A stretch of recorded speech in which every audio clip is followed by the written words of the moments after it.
Sahabat senang dapat kembali jumpa dengan Anda dalam acara Gema Kasih Indonesia lewat YKB TV, sebuah program yang membicarakan isu-isu sosial kemasyarakatan dari perspektif teologis atau membahas perkembangan pemikiran dalam dunia teologi atau hal-hal penting bagi kehidupan bergereja yang menolong kita membuat gereja semakin bertumbuh, semakin berkembang, dan semakin mampu merespons situasi yang ada dengan tepat. Dan dalam perjumpaan kali ini kita akan membahas sebuah tema, yaitu memaknai Kamis Putih. Saya Pendeta Desla Rosa sebagai pemandu percakapan kita, dan untuk mempercakapkan ini telah datang di studio narasumber kita, Bapak Pendeta Hizkia Anugrah Gunawan. Selamat datang kembali Pak Pendeta Hizkia. Terima kasih Pak Arianus untuk kesempatannya. Iya, ini kesibukan di jemaat bagaimana ini? Ya, ini menjelang Paskah lah.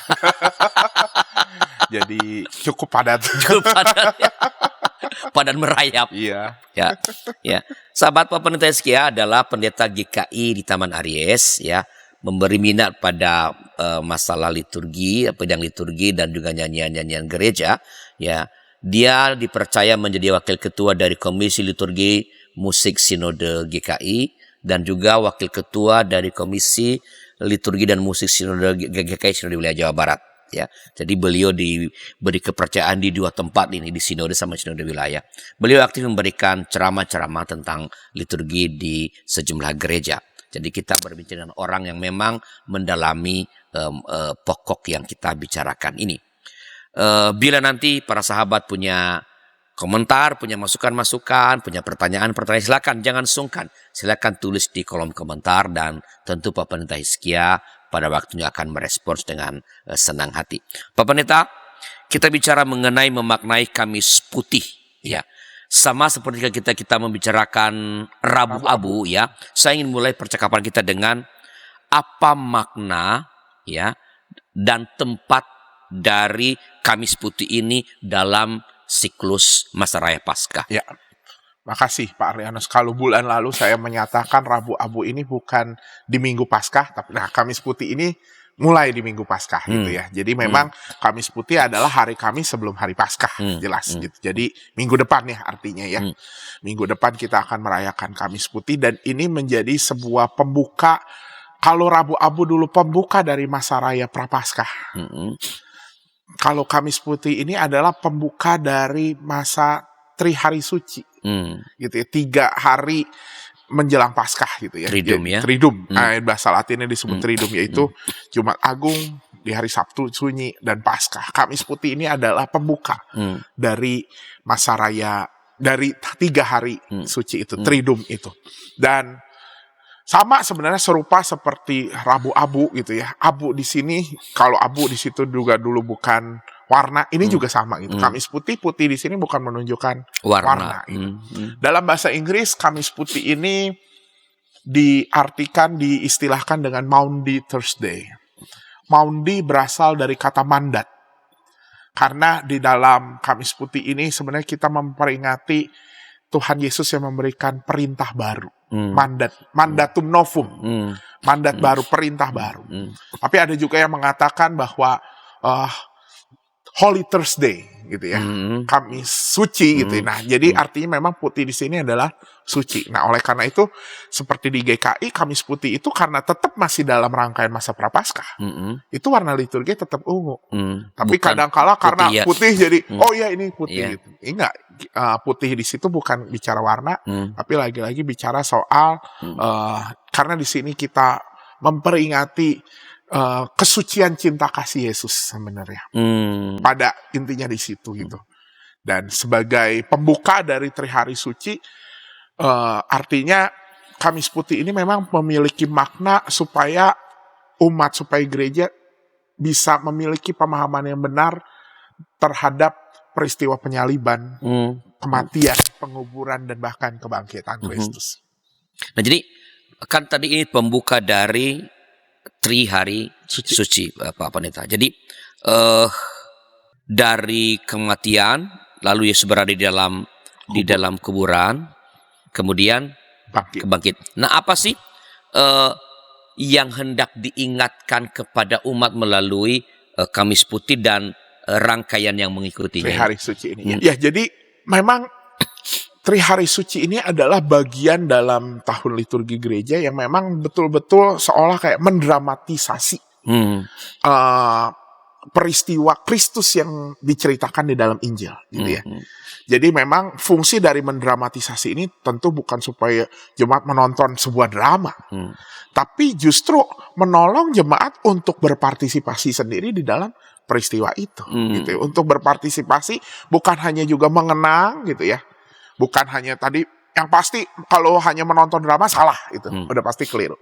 Tapi yang lebih penting ini bukan hanya mengenang, tetapi ikut berpartisipasi sendiri, ikut serta dalam peristiwa-peristiwa Kristus itu sendiri, supaya memang kemudian membangkitkan perasaan, gitu ya, membangkitkan pengalaman bagaimana sebenarnya ketika mungkin banyak yang mengatakan istilahnya ini adalah puncak dari karya keselamatan Kristus, gitu ya. Bisa merasakan bagaimana sebenarnya puncak itu terjadi, gitu ya. Perasaan apa yang terjadi, karena kalau kita mengikuti Trihari Suci, Trihari ini, gitu ya, Triduum. Mungkin saya langsung istilah sedepannya Triduum ya, sobat semuanya, gitu ya. Jadi Triduum ini itu kan penuh dengan gejolak ya. Mungkin kalau kita lihat mulai dari perjamuan, tapi tiba-tiba penangkapan, terus ada kesedihan, tapi tiba-tiba kebangkitan. Nah, ini perlu ada sebuah pemaknaan yang tepat, gitu ya. Oleh karena itu Triduum ini diadakan, gitu ya.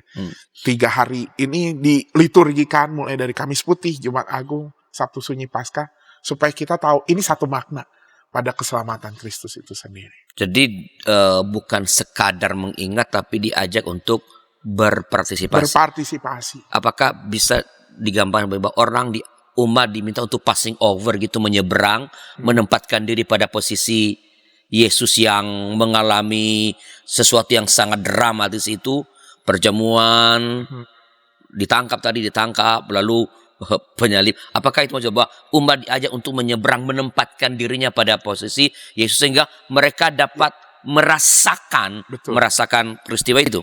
Betul. Jadi memang ada sebuah pengalaman, gitu ya, untuk sama-sama menyeberang, atau bahasa lainnya napak tilas.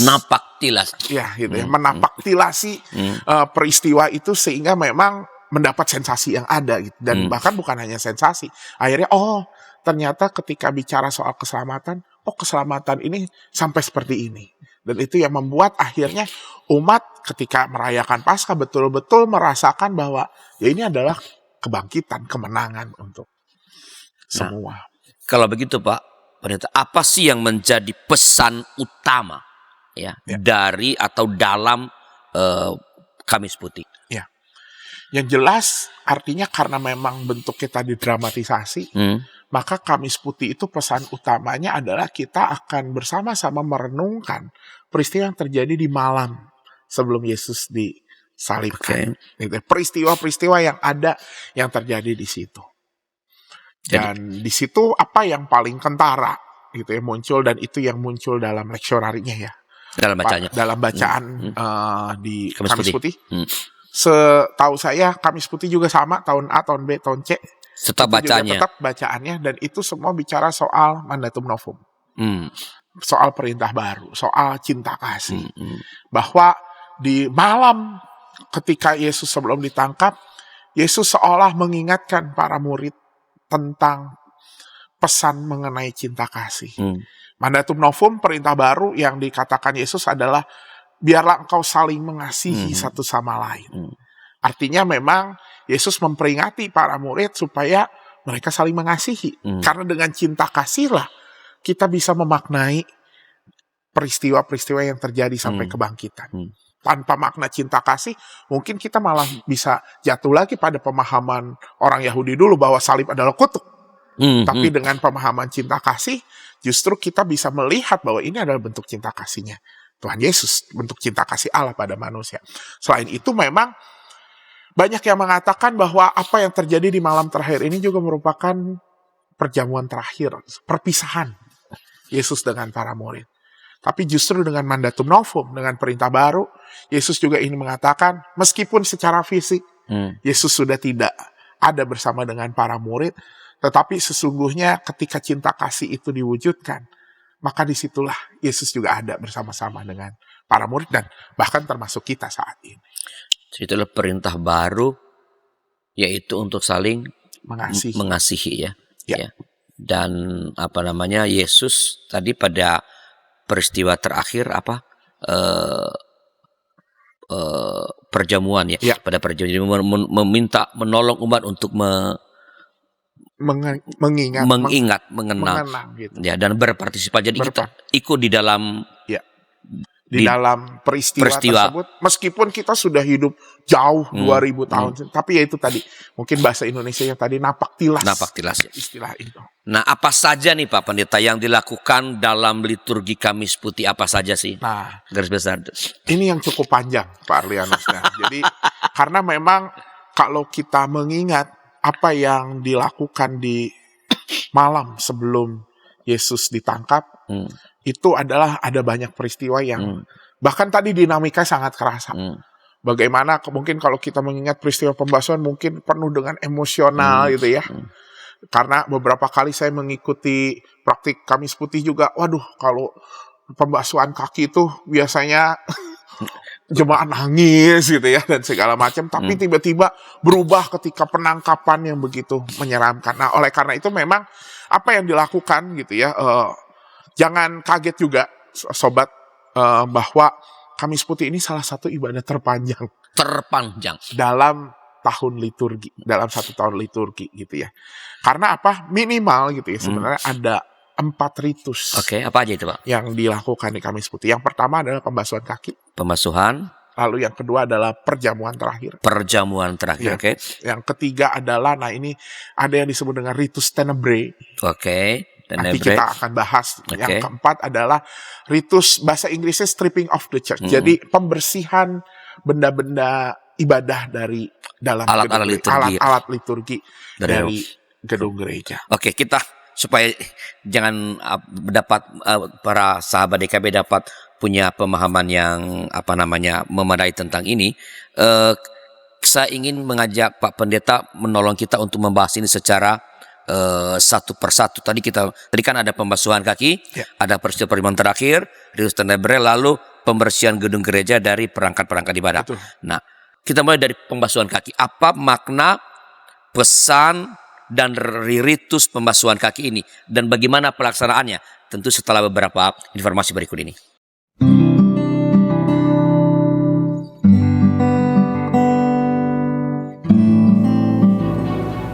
Hi folks, this is Daily Spirit for Youth, a daily devotional that helps you grow closer to God and apply His Word to your life. Daily Spirit for Youth dapat Anda saksikan hari Senin sampai Sabtu pukul 4.30 waktu Indonesia Barat di channel YKB TV. Kita jumpa dalam acara Pembangunan Jemaat. Pembangunan Jemaat setiap Senin di minggu kedua dan keempat pukul 20 waktu Indonesia Barat. Dapat Anda nikmati di channel YKB TV. Dari gungkungan malam gelap, nyanyikanlah nyanyian baru setiap hari Rabu pukul 12 waktu Indonesia Barat. Dapat Anda nikmati di channel Lagu Rohani YKB TV.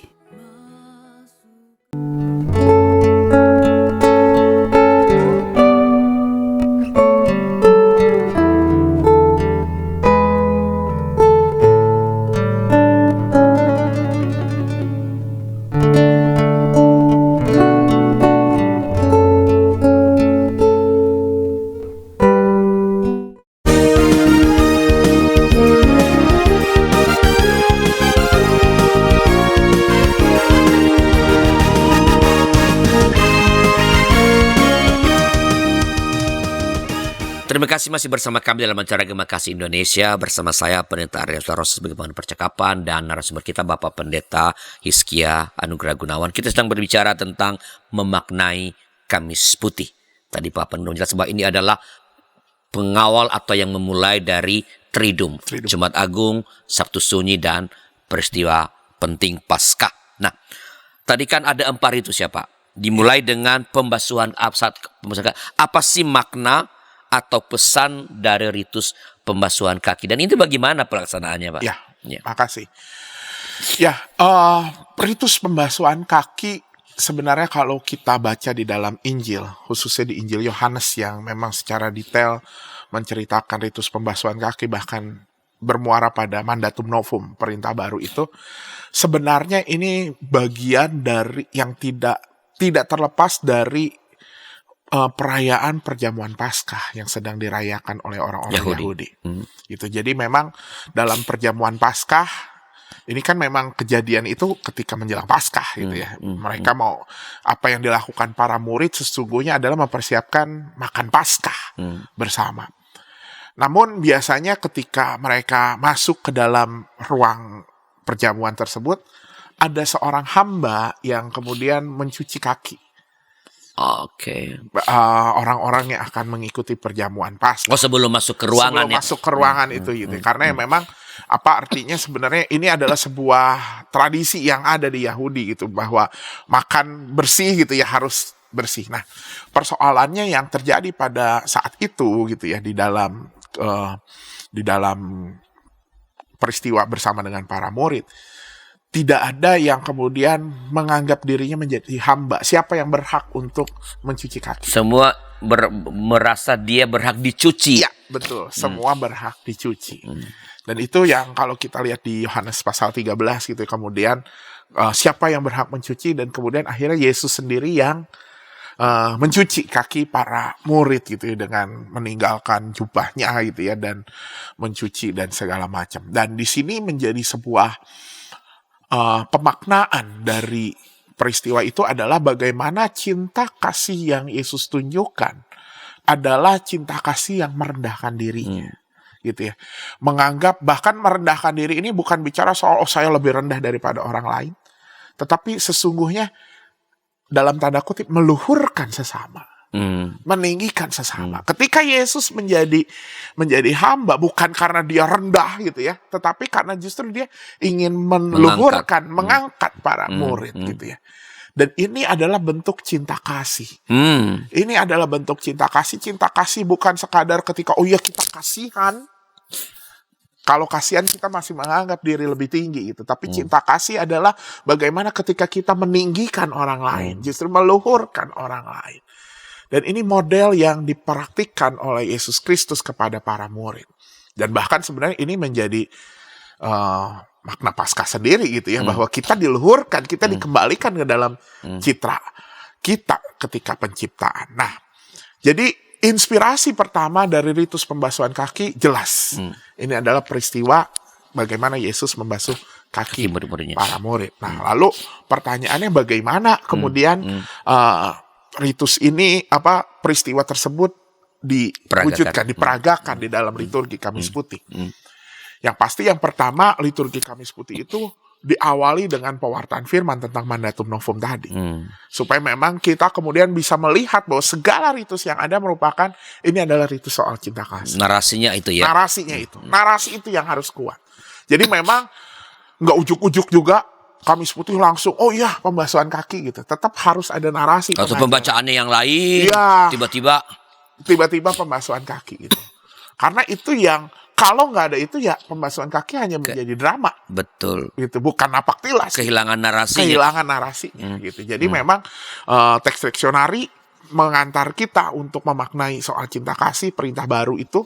Lalu disitulah yang kemudian dihidupkan dengan praktik pembasuhan kaki di beberapa gereja gitu ya, bahkan gereja-gereja dunia ada beberapa mungkin bagi gereja besar biasanya gitu yang memang itu pembasuhan kaki ini akhirnya mungkin diwakilkan oleh beberapa orang, dipilih gitu ya, yang representasi lah, yang representasi dan nggak harus 12 ternyata. Pendeta Arlianus gitu. Banyak yang, oh ya representasi 12 seperti 12 para murid. Gitu. Nanti takut ada yang jadi itu di situ, Yudas. Iya gitu. Jadi ternyata ini terbuka gitu. Tapi ya memang berapapun jumlahnya, iya, tapi merepresentasi. Misalnya ada anak remaja, ada pemuda, remaja, bahkan ada penatua, jemaat, koster gitu ya, karyawan gereja. Itu merepresentasi.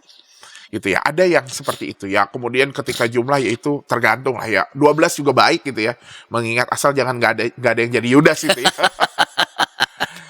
Tapi memang kalau gereja yang kemudian mampu melakukan gitu ya, mungkin gereja yang dalam jumlah jemaatnya lebih kecil itu bisa juga dilakukan untuk seluruh umat. Karena pada prinsipnya adalah bagaimana umat bisa mengalami.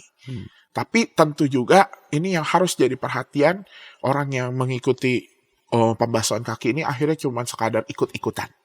Balik lagi harus muncul dari sebuah pemahaman bahwa bahkan bukan hanya yang membasuh merendahkan diri. Tapi kadangkala yang dibasuh pun harus merendahkan diri karena merasa saya nggak merasa layak gitu ya untuk dibasuh. Itu yang terjadi awal seperti Petrus. Tuhan nggak usah basuh gitu. Tapi kemudian ketika pemaparan dia udah basuh semuanya gitu. Karena kadang ketika diri kita pun dibasuh ada rasa gengsi yang harus kita tanggalkan. Ada rasa bahkan ini yang jadi persoalan, ngomongin kasih itu gampang untuk kita memberi. Tapi kadang-kala ada dimensi ketika ngomong kasih kita, ada kalanya kita juga harus menerima. Dan itu yang termaknai di dalam peristiwa pembasuhan kaki, ritus pembasuhan kaki. Baik yang membasuh maupun yang dibasuh.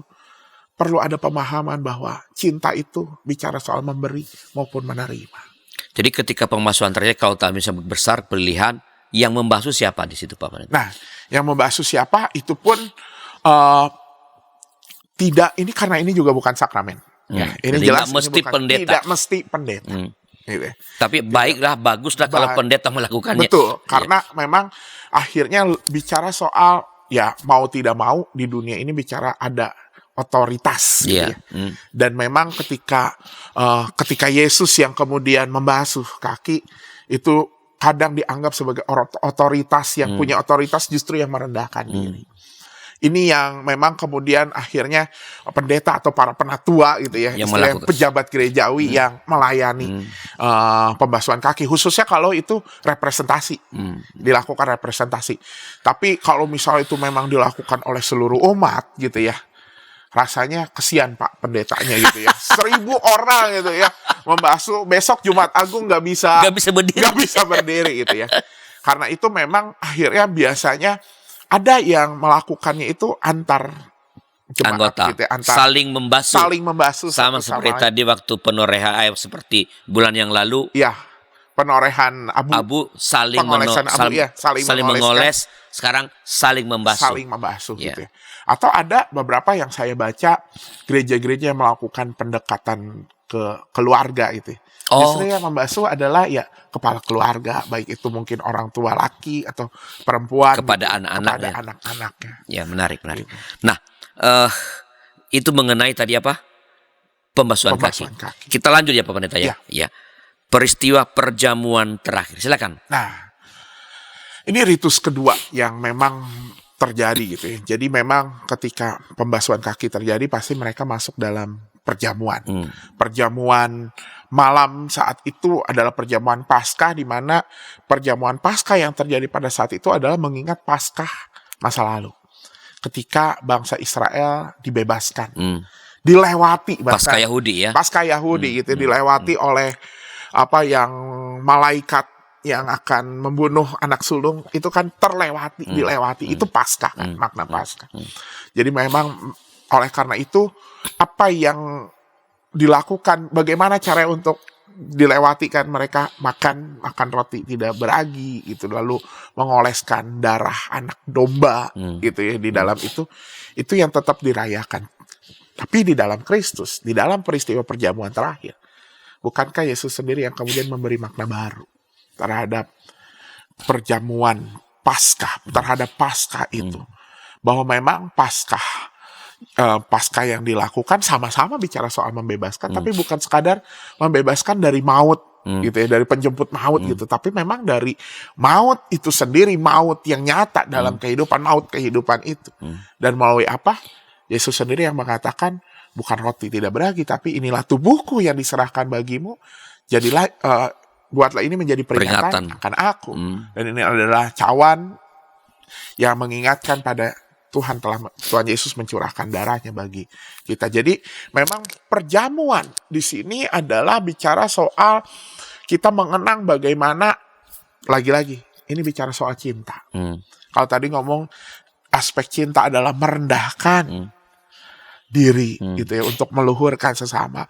Di sini bicara soal kita mengenang bahwa cinta kasih itu juga bicara soal pengorbanan. Memberikan diri gitu ya, memberikan darah, bicara soal pengorbanan. Nah, oleh karena itu memang dalam peristiwa bagaimana mengenang perjamuan malam terakhir ini ada dua alternatif yang dilakukan. Yang pertama adalah khususnya ini dilakukan oleh gereja yang memang melakukan perjamuan setiap minggu. Gitu ya. Ya dalam hal ini gereja Katolik. Bahkan bukan hanya setiap minggu, di misa harian pun ada ekaristi. Maka ya mereka melakukan, gereja-gereja seperti ini melakukan perjamuan kudus di Kamis Putih. Dan itu akan menjadi benar-benar perjamuan terakhir, Pak Arlianus. Karena apa? Karena di Jumat Agung gereja-gereja melakukan perjamuan kudus seperti dengan model ini, gereja Katolik misalnya, di Jumat Agung itu tidak melakukan perjamuan kudus. Satu-satunya hari yang tidak melakukan perjamuan kudus adalah di Jumat Agung. Gitu ya. Jadi memang ini menjadi perjamuan terakhir sebelum kemudian perjamuan itu mulai lagi dilakukan di hari Paskah. Gitu ya. Jadi benar-benar perjamuan terakhir. Itu gereja-gereja yang memang kemudian mengadakan perjamuan setiap minggunya. Lalu ada hal kedua gitu ya, alternatif kedua yang juga dilakukan oleh gereja-gereja di dunia. Disebutnya agape feast. Perjamuan agape. Atau bahasa Indonesia perjamuan kasih gitu ya. Perjamuan kasih ini dilakukan, kenapa kemudian bukan perjamuan kudus yang dilakukan gitu. Karena memang perjamuan di sini lebih memiliki narasi soal cinta kasih tadi gitu ya. Saling melayani, saling memberi gitu ya. Oleh karena itu memang supaya makna itulah yang terekspresikan dalam liturgi, maka model perjamuan yang diberikan adalah perjamuan kasih. Gimana caranya perjamuan kasih ini? Wah, ini tergantung sih sebenarnya ya, akhirnya keberadaan gereja masing-masing, situasi masing-masing. Saya pernah mengikuti sebuah ibadah di salah satu GKI. Perjamuan kasih ini benar-benar jemaat diundang untuk membawa makanan dari rumah masing-masing gitu ya. Lalu dikumpulkan sebelum ibadah gitu ya. Dan ketika masuk dalam perjamuan kasih ini dibagikan makanan-makanan. Mungkin itu makanan-makanannya ada yang roti-roti gitu ya, atau jajanan pasar gitu. Tapi ada juga karena supaya lebih enak, ada yang pakai misalnya perjamuan roti isi tapi roti unyil gitu ya. Roti kecil. Tapi dan akhirnya dari perjamuan kasih ini juga bukan hanya orang-orang yang berhak mengikuti perjamuan kudus. Semua orang, anak-anak gitu ya. Bahkan bisa ikut perjamuan kasih ini gitu. Karena kita merayakan cinta kasih. Nah, ada satu juga yang saya baca dari gereja di luar negeri. Bahkan perjamuan kasih ini dilakukan gimana caranya ketika mereka setelah selesai melakukan pembasuhan kaki gitu ya. Mereka kemudian merayakan cinta kasih ini, kemudian pindah ke ruang persekutuan gitu ya, ke mungkin kalau di Indonesia mungkin ada aula gitu untuk makan bersama. Makan benar-benar literally perjamuan kasih gitu ya. Itu dua, ada di dalam ada simbol tadi yang kecil di luar ke aula, atau dari ruang ibadah langsung eksodus. Ya betul gitu. Jadi ini hal yang menarik. Kayaknya saya nggak pernah mengikuti model seperti ini, tapi ketika baca literatur ini wah menarik juga gitu ya. Jadi memang di dalam liturgi itu benar-benar literally perjamuan kasih sebelum masuk kembali asal untuk jangan saling berebut makanan. Ya itu ya. Karena prinsipnya aja perjamuan kasih. Gitu. Jadi ini yang alternatif yang bisa dilakukan. Dan jadi ada 3 model ya. Kalau yang setiap minggu melakukan perjamuan seperti Katolik itu ada ekaristi di Kamis.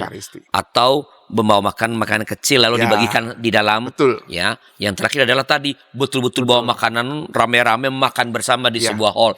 Karena ini juga sebenarnya merupakan inspirasi dari cara jemaat perdana hidup. Oh, gitu, ya. mereka saling Mereka membawa. saling membawa makanan. Jadi itu yang sebenarnya menginspirasi gimana merayakan cinta kasih dalam perjamuan inspirasi. Modelnya yang dipilih apa tergantung narasinya apa. Ya. Mau pilih narasi jemaat perdana bisa Ya, pakai betul. yang tadi pindah ke hall gitu ya. Ya, betul. Oke. Baik Pak Pendeta, sudah dibahas mengenai pembasuhan, Pembasuhan. perjamuan terakhir, lalu sekarang Tenebre. Setelah beberapa informasi berikut ini, sahabat masih tetap bisa memberikan komentar, pertanyaan di kolom komentar yang ada.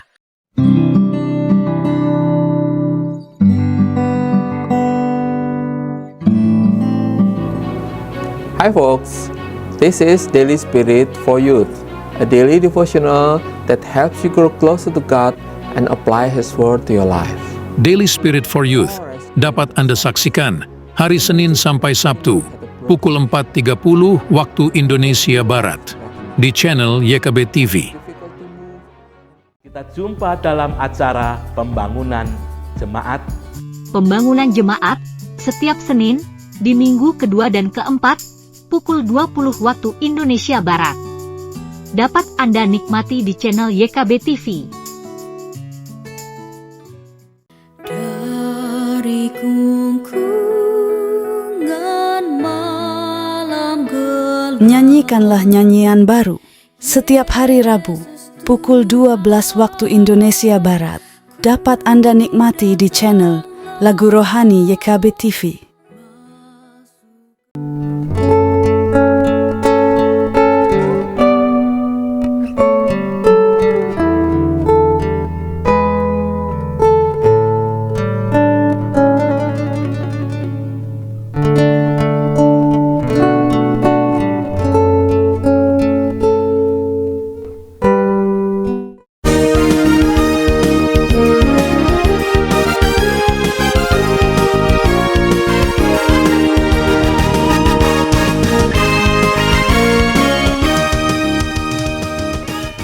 Terima kasih sahabat, masih bersama kami dalam acara Gema Kasih Indonesia. Saya Pendeta Arisla Rosa, pemandu percakapan kita dengan narasumber Bapak Pendeta Hizkia Anugrah Gunawan. Kita sedang berbincang tentang memaknai Kamis Putih. Ini adalah segmen terakhir, tapi para sahabat masih tetap dapat memberikan komentar, pertanyaan, ya.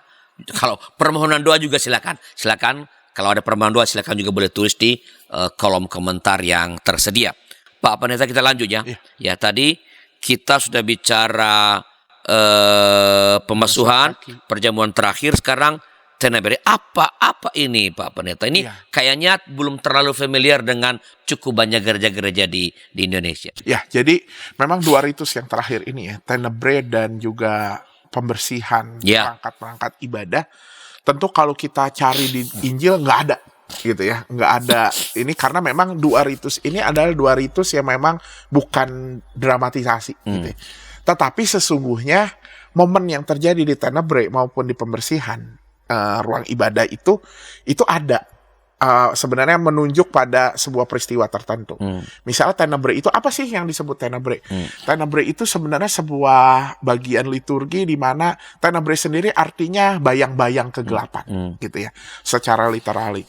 Jadi bicara soal bagaimana ketika bayang-bayang kegelapan itu menyusup masuk ke dalam peristiwa ke peristiwa menjelang penyaliban ini. Dan itu sebenarnya yang terjadi ketika di Getsemani gitu ya.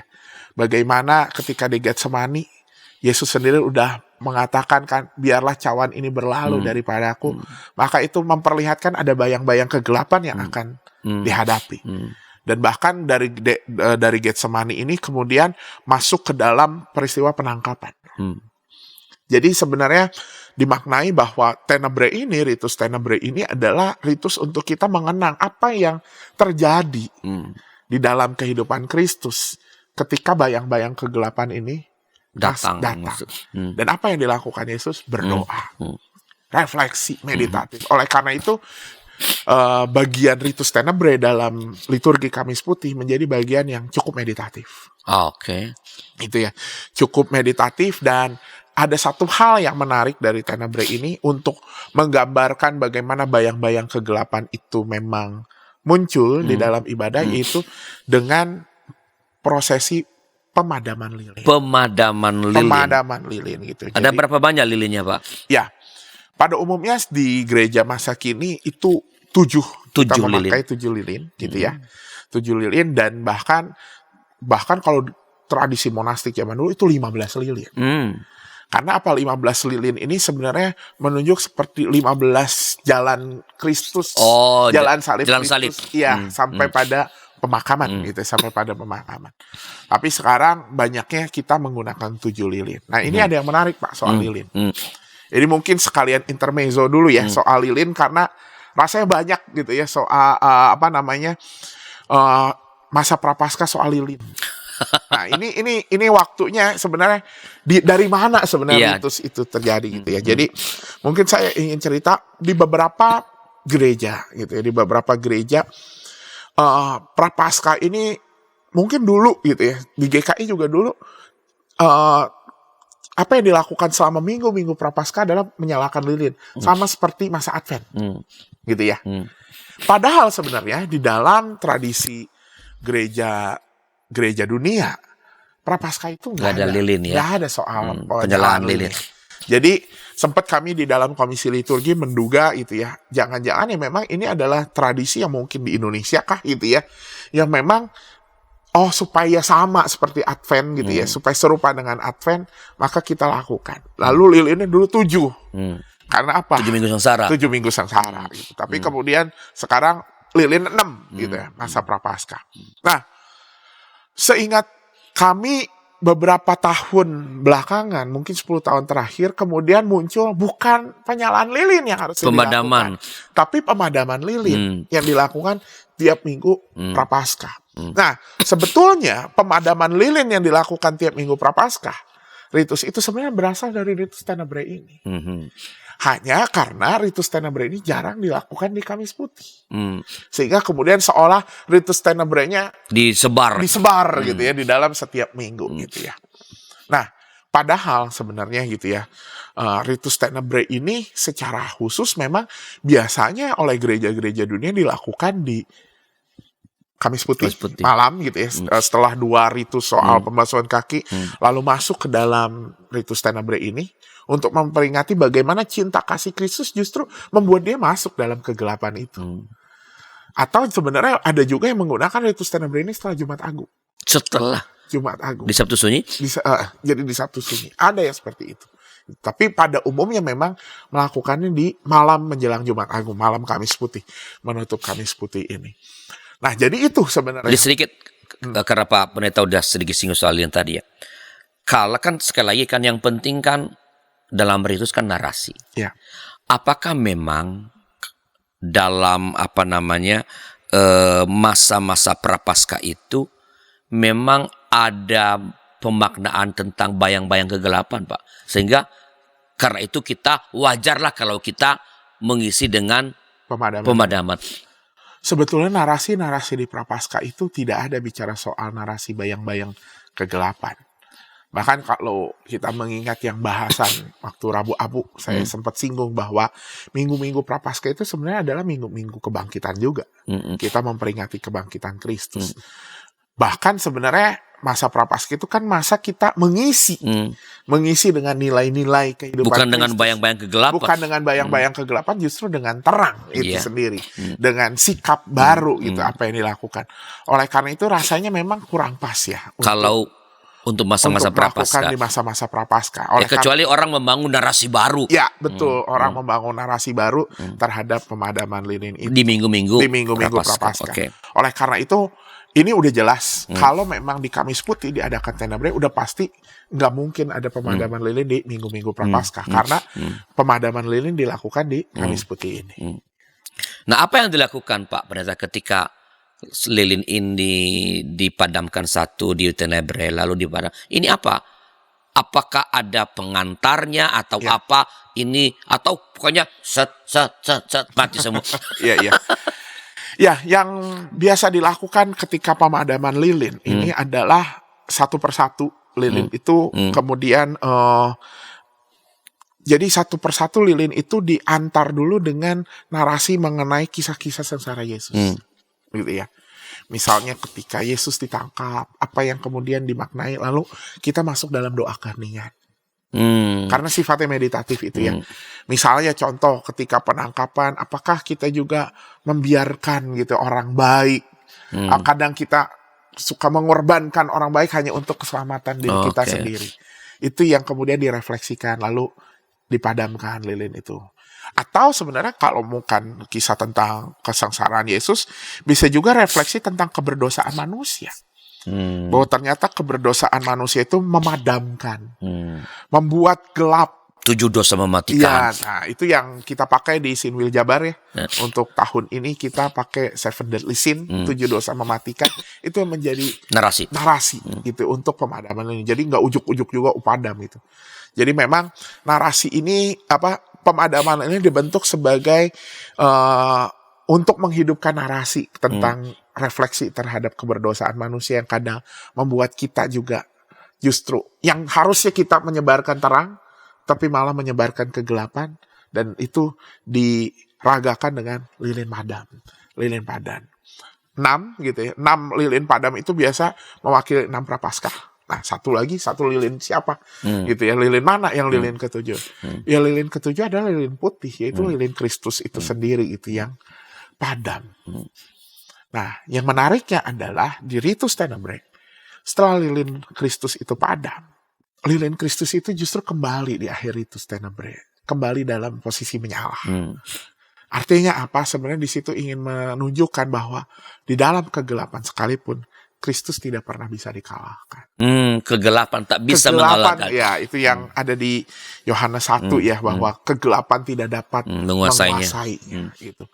Itu narasi yang muncul. Oleh karena itu dalam beberapa narasi Tenebrae, biasanya di narasi yang setelah pemadaman yang lilin ke-7 itu muncul ya Yohanes 1 itu. Bahwa terang itu sudah datang dan kegelapan tidak dapat menguasainya. Jadi yang penting adalah sebelum pemadaman 1 lilin itu ada narasi. Lalu narasi itu menantang umat untuk merefleksikannya. Ya, apa nih? Apakah kayak tadi kan kalau tadi penangkapan, apakah kita membiarkan orang benar? Jadi di samping narasi-narasi dari kitab suci, lalu kita membuat relevansinya kepada kehidupan umat. Betul.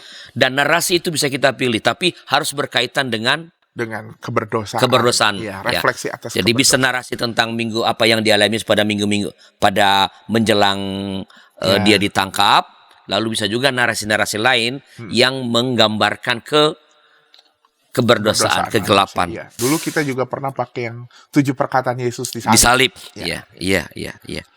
Oke, ini ritus terakhir Pak Pendeta. Ya. Ini yang pasti kalau Tenebrae mungkin ada 1-2 gereja yang udah melakukan. Tapi kalau ritus pembersihan gedung gereja dari perangkat ibadah ini gimana ini? Iya. Nah, ini adalah sebuah stripping of the church gitu ya. Pembersihan gedung gereja dari perangkat-perangkat ibadah. Ini ada makna sebenarnya. Apa sih maknanya? Apakah cuman supaya nggak ada? Ini maknanya sebenarnya memperingatkan kita gitu ya, mengingatkan kita pada peristiwa bagaimana Yesus ketika ditangkap itu seperti ditanggalkan jubah, ya, ditelanjangi gitu, istilahnya dihina, gitu ya, istilahnya benar-benar dihina, dan cinta kasih Kristus membuat dirinya merelakan dirinya dihina.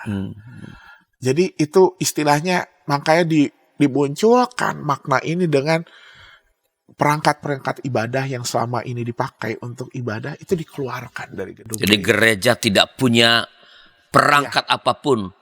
Punya perangkat apapun untuk melaksanakan ibadah yang adalah jantung dari kehidupan iman, kehidupan beriman, seolah-olah dilecehkan. Meskipun begitu, wah ini indah gitu maknanya ya. Memang ketika kita bicara Kamis Putih, kita nggak bisa melepaskan dari Triduum itu karena ini nyambung gitu ya. Meskipun meskipun barang-barang ibadah dikeluarkan, tapi di Jumat Agung umat tetap berkumpul, tetap beribadah, dan karena peristiwa salib itu kemudian yang membuat iman kepada salib itu yang sebenarnya membuat kita tetap ada dalam ibadah. Tapi back to the stripping of the church gitu. Bagaimana benda-benda itu apa sih biasanya yang dikeluarkan gitu ya. Biasanya adalah ornamen sakramen perjamuan kudus gitu ya. Lalu ornamen baptis. Bunga. Gitu ya, bunga. Termasuk lilin yang tadi sudah dinyalakan kembali itu dikeluarkan, bukan dipadamkan tapi dikeluarkan. Seolah-olah apa? Ya kalau dalam bahasa pengakuan iman rasuli juga kan turun ke dalam kerajaan maut gitu. Kita tidak bisa melihat secara mata manusiawi. Dia tetap hidup tetapi dia sedang, ya gambaran saya waktu kecil Pak itu kayak Tuhan Yesus lagi berperang di kerajaan maut gitu ya. Dan itu hilang dari pandangan manusia. Kita tidak bisa melihat secara kasat mata, betul, gitu. tapi itu terjadi. Tapi memang ada satu catatan penting ketika ngomongin stripping of the church ini, bahwa bagi gereja-gereja yang melakukan stripping of the church itu sangat nyambung dengan Jumat Agung ketika dia tidak merayakan perjamuan kudus di Jumat Agung. Begitu itu dirayakan, ya momen stripping of the church ini jadi hilang makna gitu. Oleh karena itu memang ini harus menjadi catatan. Karena kita tidak bisa menutup mata bahwa gereja-gereja Protestan di Indonesia masih banyak yang melakukan perjamuan kudus di Jumat Agung. Nggak salah juga, karena punya narasi lain gitu ya. Punya narasi lain, dan mungkin itu yang perlu nanti kita jadi PR bersama gitu ya. Bagaimana narasi itu dihidupkan. Oleh karena itu memang balik lagi, mungkin soal ritus stripping of the church ini bisa dilakukan bagi gereja-gereja yang sudah tidak melakukan perjamuan kudusnya di Jumat Agung. Tapi kalau yang melakukan perjamuan kudus di Jumat Agung sebaiknya tidak. Karena nggak nyambung narasinya. Semua dikeluarkan gitu ya. Tapi kemudian besok masuk lagi gitu ya. Paling minimal yang bisa kita pakai adalah si lilin itu yang keluar gitu. Bukan ornamen yang lain, tapi lilin itu keluar gitu. Seolah Kristus masuk ke dalam kerajaan maut. Itu yang minimal yang bisa kita lakukan. Oke. Ini bagian terakhir perintah. Apakah keempat, atau kalau bagi gereja yang masih merayakan perjamuan Agung, apakah ketiga ritus itu ya, pembasuhan kaki, perjamuan terakhir, tenebre, dan kalau merayakan pembersihan ruang ibadah, apakah harus bisa sekaligus atau ini bisa dipilih sebenarnya, atau satu atau dua dirangkai begitu? Betul. Ya. Mengingat tadi kan panjang ini. Betul, gitu ya. Karena memang akhirnya sesuatu yang ideal ini harus kita dialogkan dengan hal teknis gitu ya. Contoh misalnya, kalau tadi yang seperti perjamuan kaki, nggak banyak gereja di Indonesia yang punya aula besar gitu ya. Karena ini kan sesuatu yang memang membutuhkan hal teknis. Jadi memang minimal di dalam Kamis Putih apa sih yang pesan utamanya kan sebenarnya satu. Bagaimana kita merayakan cinta kasih Tuhan. Memaknai cinta kasih itu yang mewarnai sebenarnya Triduum itu. Keempat ritus ini atau ketiga ritus ini adalah metode untuk kita masuk ke dalam pemaknaan itu. Oleh karena itu memang ada beberapa gereja yang kemudian kita merayakan satu ritus yang kita pakai. Atau dua ritus gitu ya. Contoh misalnya kalau dulu sebelum muncul ini ada malam Getsemani disebutnya. Karena sesungguhnya malam Getsemani itu adalah hanya ritus tenebre. Gitu. Gitu ya. Tahun ini kita coba memasukkan di Sinwil Jabar juga ritus pembasuhan kaki gitu ya. Jadi memang ritus-ritus itu bisa kita masukkan gitu ya, atau pilih salah satu gitu ya. Tapi prinsipnya adalah narasi utama soal cinta kasih Yesus itu harus tetap terekspresikan. Baik, Pak Pendeta, terima kasih atas pencerahan yang diberikan ini. Kini kita sudah di ujung acara. Sebelum acara ini saya tutup, apakah ada pesan pendek kepada para sahabat YKB berkaitan dengan topik kita kali ini? Satu hal yang saya ingin mention adalah bahwa peristiwa Kamis Putih ini menjadi sebuah peristiwa napak tilas. Oleh karena itu memang sangat baik kita bisa melakukan secara lengkap, tetapi pada prinsipnya dari peristiwa napak tilas bukan soal ritusnya gitu, tetapi bagaimana kita bisa memaknai undangan cinta kasih itu di dalam raga kita, di dalam kehidupan kita. Jadi biarlah momen Kamis Putih ini kita maknai sebagai momen untuk kita merayakan cinta kasih, sehingga kita dapat memaknai dengan benar bagaimana peristiwa kematian, penyaliban Yesus, penguburan Yesus, dan bahkan kebangkitannya. Jangan kemudian mengakhiri dengan Kamis Putih, tapi ini memang sebuah keberlanjutan. Baik, Pak, terima kasih atas pencerahan yang diberikan. Dan para sahabat, inilah percakapan kami di studio tentang memaknai Kamis Putih. Semoga ini memberikan pencerahan kepada kita dan membuat kita dapat nanti mengikuti ritus-ritus yang ada di gereja kita masing-masing pada saat Kamis Putih. Bila ada masukan-masukan, silakan kirimkan ke kami lewat 0812-818-9191. Ada komentar, ada permohonan doa, juga silakan kirim kepada kami lewat nomor ini. Terima kasih sekali lagi dan sampai jumpa pada episode berikutnya. Tuhan memberkati.